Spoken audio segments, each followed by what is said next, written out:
खबर प्रधान देख रहे हैं आप और मैं हूं आपके साथ संगीता श्रीवास्तव। तमिलनाडु की सत्ता बदलते ही अब यहां नया सियासी संग्राम छिड़ गया है। सवाल सिर्फ एक गीत का नहीं रहा, बल्कि पहचान का रहा, परंपरा का रहा, जो अब राजनीति के टकराव का कारण बन चुका है।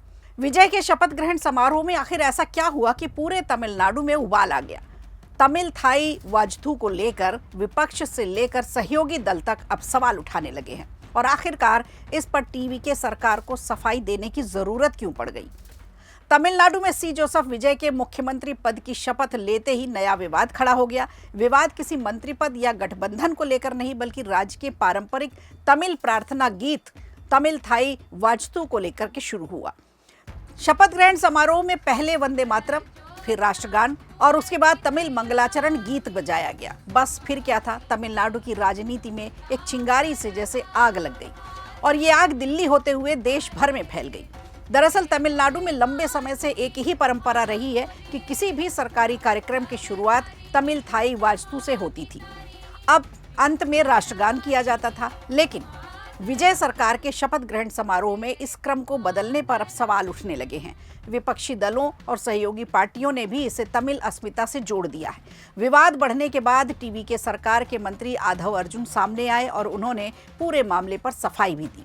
उन्होंने कहा, तमिल प्रार्थना गीत सिर्फ एक गीत नहीं है, तमिल संस्कृति का गौरव प्रतीक है। ये गीत एक सदी से भी पुराना बताया जा रहा है। तमिलनाडु सरकार इसे राज्यगान का दर्जा तक दे चुकी है। आमतौर पर सभी सरकारी कार्यक्रमों में इसे सबसे पहले बजाया जाता है।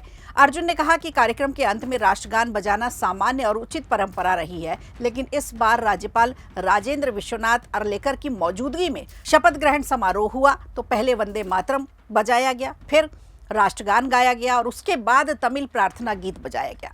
उन्होंने साफ कहा कि ये नई व्यवस्था तमिलनाडु के लिए उचित नहीं मानी जा रही।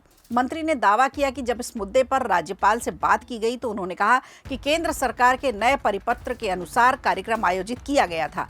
इसी वजह से मजबूरी में तमिल मंगलाचरण गीत तीसरे नंबर पर बजाया गया और पहले नंबर पर वंदे मातरम।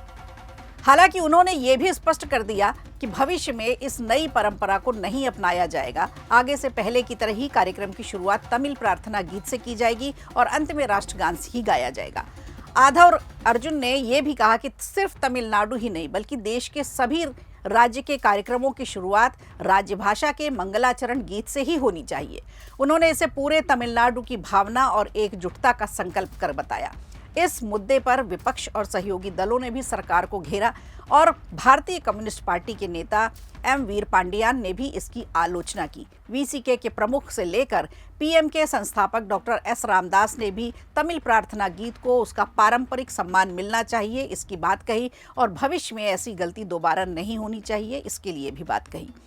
अब सवाल यही है कि क्या ये सिर्फ प्रोटोकॉल की गलती थी या फिर तमिल पहचान की राजनीति का एक नया अध्याय शुरू किया जा रहा है, जिसमें तमिल गीत की वरीयता पर प्रश्न चिन्ह लगाए जा रहे हैं, क्योंकि तमिलनाडु की राजनीति में भाषा और संस्कृति हमेशा से प्रेस्टीज इशू की बात रही है।